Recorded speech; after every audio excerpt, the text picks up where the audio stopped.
Welcome back to DS classes में आप सभी स्टूडेंट का स्वागत है। मैं हूं दीपिका साहू और आप सभी के लिए लेकर आई हूं 8th ग्रेड अभ्यास पुस्तिका या प्रश्न बैंक के लेसन 8 द मून की फुल एक्सरसाइज। हाँ जी, मैं बात कर रही हूँ क्लास 8 के 8th ग्रेड अभ्यास पुस्तिका या प्रश्न बैंक की। ये नाम आप लोगों को अलग अलग नाम से सुनाई दिए गए होंगे, मतलब कुछ में 8th ग्रेड लिखा रहता है, किसी में अभ्यास पुस्तिका लिखा रहता है और किसी में प्रश्न बैंक लिखा रहता है। ठीक है, सो ये क्या है, ये जो है ना, इसको बोलते हैं मतलब अभ्यास पुस्तिका या प्रश्न बैंक। क्या रहता है, टेक्स्ट बुक में कुछ क्वेश्चन जो है काट दिए जाते हैं। और क्या रहता है, क्वार्टरली एग्जाम में और हाफ ईयरली एग्जाम में तो आपको वही देखने को मिलेंगे, बट जो मेन बोर्ड एग्जामिनेशन रहता है उसमें थोड़ा सा क्या रहता है, क्वेश्चन बन के भी आते हैं, क्योंकि भाई बोर्ड है तो कुछ तो अलग होगा ना, इसीलिए। सो आप सभी की टेंशन ख़त्म करने के लिए ही ये जो प्रश्न बैंक है वो बनी है, जिसमें से 50% का आपका हमेशा बोर्ड एग्जामिनेशन में आपको देखने को मिलेगा। जी हाँ, एनुअल एग्जामिनेशन में। ठीक है, सो चलिए हम स्टार्ट करते हैं। और इससे पहले कि अगर आप वीडियोस देखना चाहते हैं, मतलब कि लेसन 1 8th ग्रेड की, लेसन 2 8th ग्रेड की, सो मैंने सारी लिंक दी गई है। और अगर दिक्कत हो रही है लिंक शेयर से और जाने में, तो प्लेलिस्ट बनी हुई है, बस आप एक बार चैनल पे जाइए और देखिए। अगर पसंद आती है तो वीडियो को लाइक करे बिना ना जाइएगा। चलिए स्टार्ट करते हैं मल्टीपल चॉइस क्वेश्चन की। सो जैसे कि फर्स्ट क्वेश्चन लिखा है, देखिए सबसे पहले लिखा है choose the correct option and right. क्या लिखना है, सही विकल्प चुनकर लिखना है। सही विकल्प जो है उसको पहले तो चयन करना है और उसको लिखना है, दैट्स इट। चलिए क्वेश्चन नंबर 1 देखते हैं। द मून साइंस, जो मून है वो कब साइंस करता है, देखना ड्यूरिंग द डे, क्या दिन में कभी मून साइन किया है, या फिर ऑन द रिवर, नदी पर साइन करता है, ऑल द टाइम, पूरे समय। देखिए जो मून है वो नाइट में ही निकलता है। ठीक है, on thieves on the garden wall. देखिए जो मून है वो किस पे साइन करता है, on thieves on the garden wall. ये जो है आपको कंफ्यूजिंग लगेगा, क्योंकि ये डायरेक्ट इन लोगों ने ऐसा बोला कि किस पे साइन करता है, लेकिन अगर आपने इस चैप्टर को पढ़ा है, देखिए मैंने इसका हिंदी अनुवाद भी आपको समझा के रखा और उस पर कितना 1 या 2 के क्रॉस होने वाला है, तो उसके लिए सभी के लिए धन्यवाद। लेकिन उसमें क्या है, मैंने हर एक छोटी से छोटी बात और बड़ी से बड़ी बात आप सभी को समझाई है, तो अगर आप वो देखेंगे तो आपको और अच्छे से बन जाएगा। ठीक है, चलिए आप देखिए क्वेश्चन नंबर 2। जैसे कि लिखा हुआ है आप सभी के लिए, एन एलिफेंट, जो एलिफेंट होता है वो क्या करता है, बाक्स भौंकता है क्या, रॉर मतलब दहाड़ता है क्या, या फिर ब्रेस, इसका मीनिंग्स भी होता है कुछ। और ट्रम्प्ड मतलब कि क्या करता है, ट्रम्प जैसी ध्वनि, जैसे कि सूंड रहती है और उसमें वो मतलब पानी करके से ऐसे करके कुछ करता है, तो वो जो ध्वनि निकलती है उसको ट्रम्पेट्स कहते हैं, जैसे तुरही जैसी आवाज़ निकलती है। सो एक एलिफेंट जो है वो तुरही जैसी ही आवाज़ निकालता है। ठीक है, सो राइट आंसर क्या है आपका, ये है। चलिए आगे देखते हैं अपन लोग। क्वेश्चन नंबर 3 दिया है, मैं पेज को कर लेती हूँ। क्वेश्चन नंबर 3 दिया है भाई, the rhyming words for ball is. जो राइमिंग वर्ड होगी बॉल की वो क्या होगी, देखना। और एक मिनट रुकिएगा,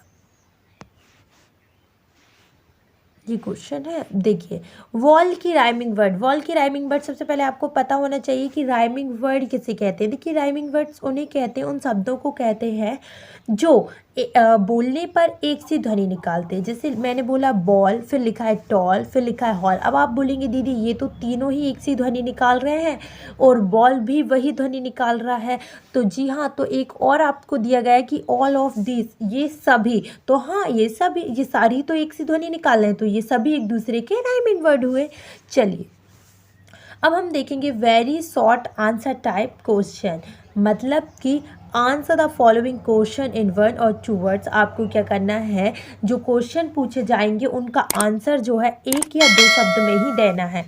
ठीक है, चलिए क्वेश्चन देखते हैं। Right the rhyming word for the following words from the poem the moon soon fought fat. अब आपको क्या करना है, सून और फैट कि मतलब राइमिंग वर्ड्स देना है। तो हम भी अब भी अपन ने आए हैं वही चीज़ सीख के कि राइमिंग वर्ड्स क्या होती है, तो इनको बताने में तो आपको कोई दिक्कत नहीं होनी चाहिए। जैसे सून है वैसे ही मून है, या फिर आप नून भी बोल सकते हैं। नून मतलब भी दोपहर होता है, मून मतलब चंद्रमा होता है, सून मतलब जल्दी होता है।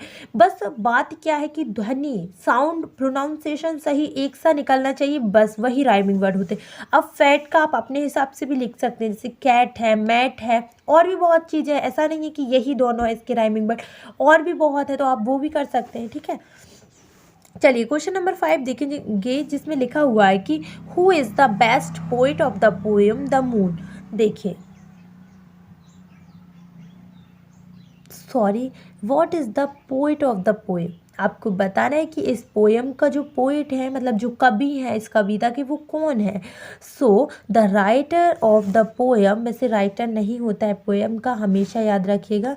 प्रोज जो होती है उनका राइटर होता है, लेकिन यहाँ पर लिखा है तो ठीक है, बट यहाँ पर आप लिखेंगे क्या, the poet of the poem is R.L. Stevenson. ठीक है, सो इस पोइट के नाम, इनका पोइट का नाम क्या है, R.L. स्टीवनसन। क्वेश्चन नंबर 6 देखिएगा आप लोग ध्यान से कि where does the moon shine, जो मून है वो कहाँ साइन करता है। तो आंसर भी दिया है, the moon science on the thieves.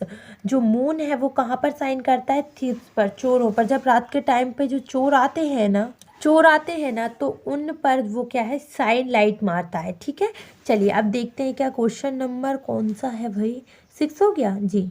7 देखेंगे, pick the odd word and write the gifts in the box. आपको क्या है कि ये सारे वर्ड्स दिए, उसमें से ऑड वर्ड कलेक्ट करना है और उसे लिखना है। बॉक्स में लिखने को बोला है तो भाई बॉक्स में लिख देना, आपको तो आंसर सीट पे लिखना है, दैट्स इट। तो देखिए दिया है सन, स्टार्स, हाँ स्टार्स, ट्रीज, मून। देखिए सन मतलब होता है भाई चंद्र, सॉरी सूर्य जो आसमान में होता है। स्टार मतलब होता है तारे जो भी आसमान में होते हैं। मून मतलब होता है क्या, चंद्रमा जो कि आसमान में होता है। बचा क्या, ट्री। सो जो ट्री बचा है ना, जो ट्री बच गया है, ये कहाँ होता है भाई, ज़मीन पर। तो आप कैसे नहीं लग रहा, चंद्रमा, बोलते हैं ना, सूरज, चंदा, चांद, सितारे, ऐसा बोलते हैं कुछ। तो ये जो चीज़ें हैं वो सब सिमिलर है, एक ही जगह पे होती है, बट अलग क्या दिख रहा है आपको, ट्री दिख रहा है ना।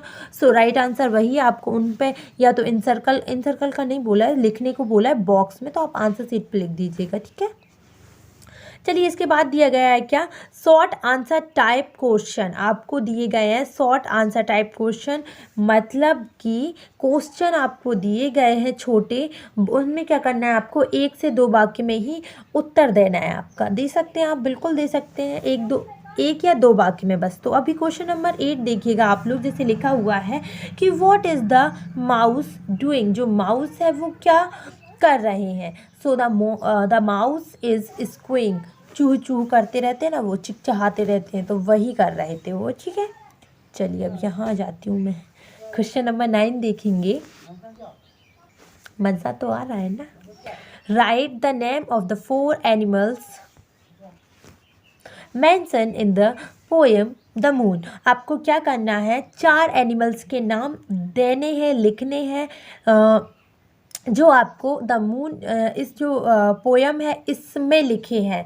मतलब इस पोयम को अगर आपने, मैंने बोला था इस पोयम को अगर आपने अच्छे से रीड किया है, समझा है, तब तो आप बता देंगे कि 4 एनिमल्स कौन कौन की बात हुई है। लेकिन अगर आपने पढ़ी नहीं है, मैं बोलती हूँ अगर आपने पूरा मुद्दा ही नहीं समझा है, तो आखिरी में क्वेश्चन के क्या मतलब, कोई मतलब नहीं है। तो आप पहले जाइए, इसको पढ़ लीजिए। अगर आपके पास कोई अच्छा नहीं है तो आप हमारे लिंक पर जाइएगा, मैंने लेसन 8 की लिंक दी गई है आपको, तो आप उस पर जाइएगा और क्या करिए, बढ़िया देख लीजिए, पूरा समझ आ जाएगा। मैं पता है 5 से 10 मिनट की वीडियो है, बट इसमें आपका बहुत सारा जो कन्फ्यूज़न है वो क्लियर हो जाएगा। ठीक है, देखिए आपको क्या करना है, देखिए एक तो कैट की बात हुई थी, एक डॉग की बात हुई थी कि वो डोर के बाहर ऐसे भौंकता रहता है, माउस की बात हुई थी कि वो स्क्वीइंग करता है, बैट की बात हुई थी कि वो क्या करती है, दोपहर में सो जाती है। ठीक है, क्वेश्चन नंबर 10 देखेंगे, what do the words do when the man shine, the moon shine, sorry. जो वर्ड्स हैं वो क्या करते हैं जब मून चंद्रमा साइन करता है, तो when the moon shine the words asleep in the fork of the tree. भैया सब सोते हैं, कहीं से मैं बोलती हूँ कान इधर से पकड़ो या इधर से पकड़ाएगा कान ही। सिंपल। क्वेश्चन नंबर 11 जिसमें लिखा हुआ है right any one stanza of the poem the moon which you like the most. आपको क्या करना है, आपने स्टैंजा पढ़ लिए हैं, आई होप आपने पढ़ लिए होंगे, नहीं पढ़े होंगे तो लिंक दे दी गई है, आप देख लीजिएगा, प्लेलिस्ट भी बनी है।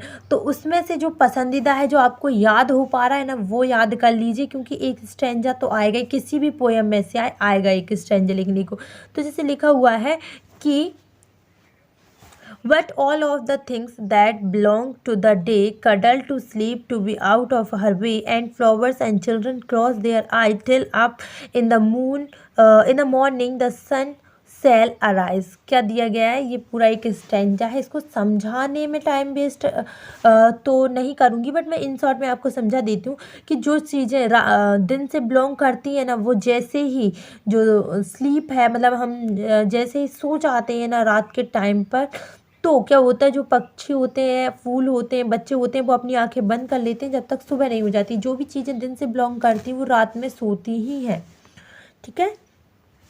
लॉन्ग आंसर टाइप क्वेश्चन, आपको क्या करना है, लॉन्ग आंसर टाइप क्वेश्चन देने हैं। मतलब अब क्या रहेंगे, 2 क्वेश्चन रहेंगे सिर्फ, और इसमें आपको 6 से 7 वर्ड में 6 से 7 लाइनों में लिखना है। तो क्वेश्चन नंबर 12 दिया गया है read the name of the animals given below and write their sound. आपको क्या करना है, ये जितने भी नाम दिए गए हैं जानवरों के, उनके साउंड का नाम लिखना है। ठीक है। जैसे एलिफेंट है तो वो ट्रम्प्ट करता है, ये चीज़ भी हम पढ़ चुके हैं। जो कैट है वो म्याऊं म्याऊं करती है। लॉयन जो है रॉर करता है, मतलब दहाड़ता है। डॉग जो है वार्किंग करता है, हमेशा याद रखना। हॉर्स जो है वो क्या करता है, नीट करता है, हिनहिनाता है। ठीक है। वी जो है वज करती है, ऐसी वाली साउंड करती है। डंकी जो है ब्रे करता है, ढैचू ढैचू। ठीक है। सो दैट्स इट, इतना सा चीज़ थी। देखो इसमें से कुछ चीज़ें तो आपको याद होगी, जैसे कैट का म्याऊं म्याऊं, डॉग का वार्किंग, लायन का रॉर, ये चीज़ें तो आपको याद होगी, कुछ ही चीज़ें आपको याद करनी है। ठीक है। और आई एम श्योर अगर आपने ये वीडियो देख ली तो आपको याद हो जाएंगी। बहुत अच्छा तरीका। देखिए मैं एक और अच्छा तरीका बताती हूँ याद करने का। जो एलिफेंट होता है उनकी जो सूंड होती है वो तुरही जैसी होती है, मतलब तुरही एक बजाने का होता है, शायद ऐसे कुछ बजाते हैं, मुझे इतना नॉलेज नहीं है म्यूज़िक का, तो वो बजाने का ही होता है। और जो एलिफेंट साउंड करता है ना, तो वो ट्रम्पेट की ही तरह करता है। ठीक है। इसीलिए एलिफेंट में ट्रम्पेट लिखा गया है इसका साउंड। ठीक है। अभी कैट म्याऊ ही म्याऊ करती है, ये तो आप सभी को पता होगा। लॉयन जो है रॉर करता है, ये भी सबको पता है। रॉर मतलब होता है दहाड़ना, लाइक। ठीक है। और जो क्या होता है, डॉग। अब डॉग है तो वो तो भौंकेगा ना, तो भौंकने को इंग्लिश में क्या कहते हैं, बार्क कहते हैं, सिंपल। और जो हॉर्स होता है वो हिनहिनाता है, तो हिनहिनाने को इंग्लिश में बोलते हैं नीट। अब इसके बाद हॉर्स का अगर हम देखेंगे तो जो हॉर्स है वो क्या करता है भाई, हो गया सॉरी, बी जो है वो वज करती है, वी वज करती है, वी वज करती है, सिंपल सी बात है।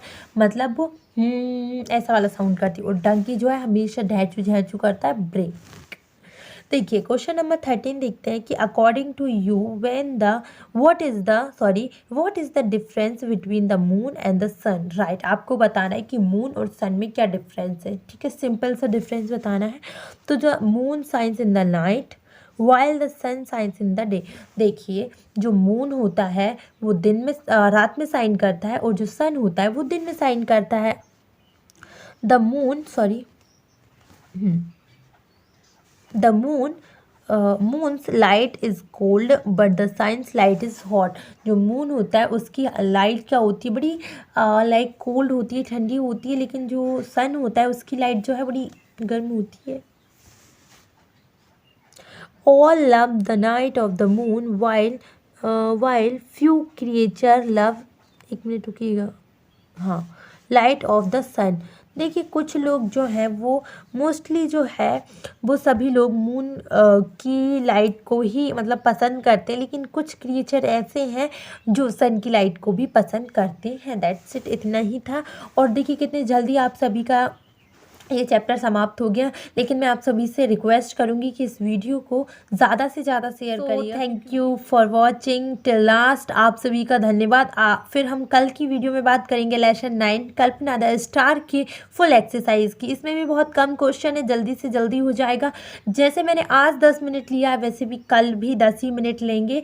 ऐसे ही हमारी वीडियो से जुड़े रहने के लिए हमारे चैनल DS क्लासेस 44 को सब्सक्राइब करना ना भूलिए और बेल आइकन को प्रेस कीजिएगा, जिससे हमारी वीडियो आप सभी तक पहले पहुंच सके।